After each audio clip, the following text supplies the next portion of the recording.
કેમ છો મિત્રો? ચાલો આજે એક એવા જાદુ વિશે વાત કરીએ જે આપણી આસપાસ ખબર છે રોજ થતો હોય છે, પણ આપણે કદાચ એના પર બહુ ધ્યાન નથી આપતા, અને એ છે સરળ મશીનો. ખરું ને? ક્યારેક તો વિચાર આવ્યો જ હશે કે આટલી ભારે વસ્તુ આટલી સહેલાઈથી કઈ રીતે ઉંચકાઈ જાય છે, કે પછી ઓછી મહેનતમાં કોઈ મજબૂત વસ્તુને કેવી રીતે તોડી શકાય છે. આનો જવાબ તમે માનશો નહીં, પણ આપણી વિચારસરણી કરતાં ઘણો ઘણો સરળ અને મજેદાર છે. અને આનું આખું રહસ્ય ખબર છે ક્યાં છુપાયેલું છે? અમુક પ્રાચીન એકદમ બેઝિક સાધનોમાં. આ કોઈ રોકેટ સાયન્સ નથી હો, આ તો સદીઓ જૂનો જુગાડ છે જે આજે પણ આપણી જિંદગીને એકદમ આસાન બનાવી રહ્યો છે. તો આ સરળ મશીન છે શું? એકદમ સિમ્પલ ભાષામાં કહું તો આ એવા મિકેનિકલ ડિવાઇસ છે જે આપણી મહેનત ઓછી કરી નાખે છે. કઈ રીતે? કાં તો એ ફોર્સની દિશા બદલી નાખે છે, અથવા તો ઓછા ફોર્સમાં વધારે કામ કરાવી દે છે. બસ જાણે આપણને કોઈ સુપર પાવર મળી ગયો હોય એવું જ. અને આવા કેટલા મશીન હશે? 10, 50, 100? ના, ફક્ત અને ફક્ત 6. હા, તમે બરાબર સાંભળ્યું, ફક્ત 6 જ મૂળભૂત પ્રકારો છે. અને આ જ 6 મશીન દુનિયાની લગભગ દરેક મિકેનિકલ વસ્તુનો પાયો છે. કમાલ છે ને? તો ચાલો હવે આ 6 મશીનોને બરાબર સમજીએ. આ લિસ્ટ જુઓ. પહેલું છે ઇન્ક્લાઇન્ડ પ્લેન, પછી wheel and axle, pulley, lever, screw અને છેલ્લું વેજ. ચાલો એક પછી એક બધાને ડિટેલમાં જોઈએ. ઓકે, તો સૌથી પહેલા વાત કરીએ ઇન્ક્લાઇન્ડ પ્લેનની. ગુજરાતીમાં કહીએ તો ઢાળ. આ ભારેમાં ભારે વસ્તુને ઓછી મહેનતે ઊંચાઈ પર લઈ જવાનો એકદમ બેસ્ટ રસ્તો છે.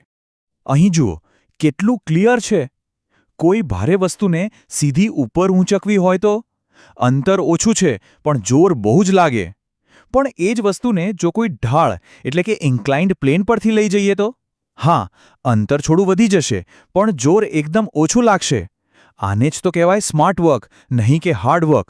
અને એવું નથી કે આ ફક્ત ચોપડીઓમાં જ છે. આપણે આને રોજ જોઈએ છીએ. ફૂટપાથ પર વ્હીલચેર માટે બનાવેલા રેમ્પ, હાઈવે પર ચડવા ઉતરવાના રસ્તા, ફેક્ટરીમાં સામાન ઉપર લઈ જતા કન્વેયર બેલ્ટ, અને પહાડો પરના જે વાંકાચૂકા રસ્તાઓ હોય છે ને એ પણ ઇન્ક્લાઇન્ડ પ્લેન જ છે. ચલો હવે વાત કરીએ રોટેશનની, એટલે કે ગોળ ફરવાની શક્તિની. હવે આપણે એવા 2 મશીન જોઈશું જે ગોળ ફરીને આપણું કામ એકદમ સરળ કરી દે છે. પહેલું છે વ્હીલ એન્ડ એક્સલ. આ શું છે? બસ એક પૈડું છે જે એક ધરી એટલે કે એક્સલ સાથે ફરે છે.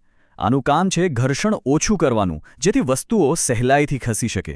સાચું કહું તો માનવ ઇતિહાસની સૌથી ક્રાંતિકારી શોધોમાંની એક છે આ. દરવાજાના નોબથી માંડીને ગાડીના પૈડા સુધી બધે જ એનો ઉપયોગ થાય છે. અને બીજું છે પુલી. પુલી એક રીતે વ્હીલ એન્ડ એક્સલનો જ એક સ્માર્ટ અવતાર છે. એમાં શું હોય? એક પૈડા પરથી દોરી કે દોરડું પસાર થાય છે. આનું મુખ્ય કામ છે ફોર્સની દિશા બદલવાનું. મતલબ કે તમારે કોઈ વસ્તુ ઉપર ખેંચવી હોય તો તમે દોરડું નીચે ખેંચી શકો. બહુ જ કામની વસ્તુ છે. આના ઉદાહરણો જોઈએ તો દરવાજાનો નોબ જે આપણે રોજ વાપરીએ છીએ એ વ્હીલ એન્ડ એક્સલનું પરફેક્ટ એક્ઝામ્પલ છે. અને પુલી માટે યાદ કરો, ધ્વજવંદન વખતે ધ્વજ ઉપર ચડાવવા માટે જે ગરગડી વપરાય છે ને એ જ પુલી છે. જોયું? કેટલું સિમ્પલ અને કેટલું ઉપયોગી. ઓકે, હવે વારો છે લીવરનો.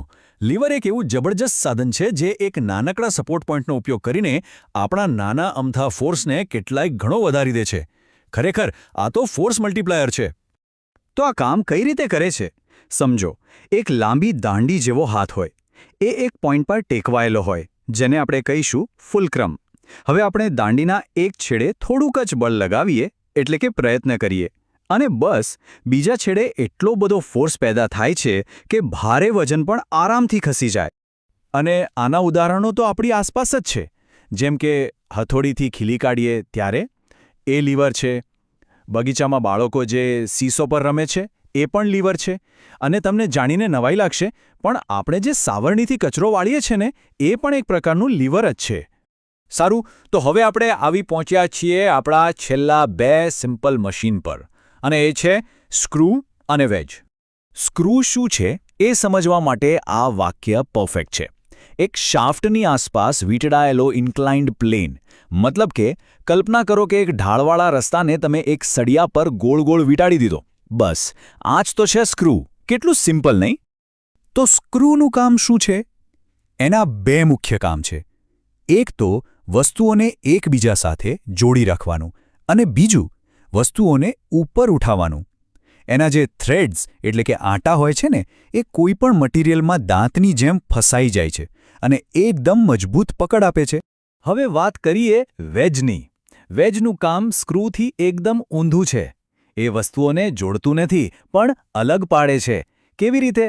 તો એના પહોળા છેડા પર જ્યારે ફોર્સ લગાડવામાં આવે ત્યારે એ બધો જ ફોર્સ એના સાંકડા છેડા પર ભેગો થઈ જાય છે અને આ જ તાકાતથી એ વસ્તુઓને ફાડી નાખે છે. જેમ કે કુહાડી કે છરીની ધાર, આ બધા વેજ છે. તો અત્યાર સુધી આપણે આ 6 અલગ અલગ મશીનોને સમજ્યા, પણ અસલી મજા તો ત્યારે આવે છે જ્યારે આ બધા એકસાથે મળીને કામ કરે છે. જેમ ક્રિકેટમાં એક ટીમ હોય, બસ એ જ રીતે. તો ચાલો જોઈએ કે આ બધા સાથે મળીને શું કમાલ કરે છે. અને જ્યારે 2 કે તેથી વધારે સિમ્પલ મશીન ભેગા થઈને કોઈ એક કામ કરે ત્યારે જે નવું મશીન બને છે તેને કહે છે કમ્પાઉન્ડ મશીન, એટલે કે સંયુક્ત મશીન. આનું સૌથી સારું ઉદાહરણ છે હાથલારી. એમાં જુઓ, વજનને આગળ ધકેલવા માટે વ્હીલ એન્ડ એક્સલ છે અને લારીને ઊંચકવા માટે જે હેન્ડલ છે એ લીવર તરીકે કામ કરે છે. જોયું? 2 સિમ્પલ મશીન ભેગા થયા અને એક વધુ પાવરફુલ સાધન બની ગયું. તો હવે જ્યારે આ 6 સિમ્પલ મશીનોની ચાવીઓ આપણી પાસે છે, ત્યારે શું આપણે આપણી આસપાસની દુનિયામાં છુપાયેલા મશીનોને શોધી શકીએ? હવે પછી જ્યારે પણ કોઈ સાધન હાથમાં લો તો 1 સેકન્ડ માટે વિચારજો, આમાં કયું સિમ્પલ મશીન છુપાયેલું છે? મને ખાતરી છે આનાથી આપણી આસપાસની દુનિયાને જોવાની દૃષ્ટિ જ બદલાઈ જશે. જો આ માહિતી ગમી હોય તો આવા જ બીજા રસપ્રદ વિષયો પરની સમજૂતી માટે કૃપા કરીને સબસ્ક્રાઇબ કરો.